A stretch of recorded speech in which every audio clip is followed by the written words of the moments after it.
Salam dəyərli izləyicilər, xoş gördük hər birinizi.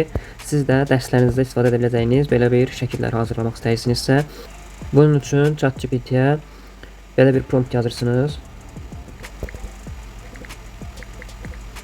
Daha sonra slash və burada nə üçün istədiyinizi qeyd edirsiniz. Məsələn, qol saatı. Şəkil varsa şəkil də göndərə bilərsiniz ki, onu bu formata salsın. Məsələn, mən qulaqlığın şəklini çəkəcəm indi sizinlə birlikdə və ya mikrofon olsun.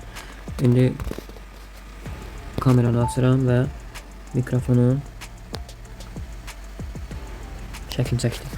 Burada yazıram Azərbaycan dilində. Belə bir prompt yazıram və bir müddət gözləyirəm. Bunun kimi çoxlu promptlar var. Rəy bölməsinə plus yazsanız yüzlərlə belə promptlar sizə göndərərəm. Gördüyünüz kimi şəkil artıq hazır oldu və beləcə izahlı yazıb, Azərbaycan dilində yazıb, çox da gözəl izah olunur. Dərslərimizi daha peşəkar keçməkdən ötürü bundan istifadə edə bilərik. Uğurlar olsun hər birinizə.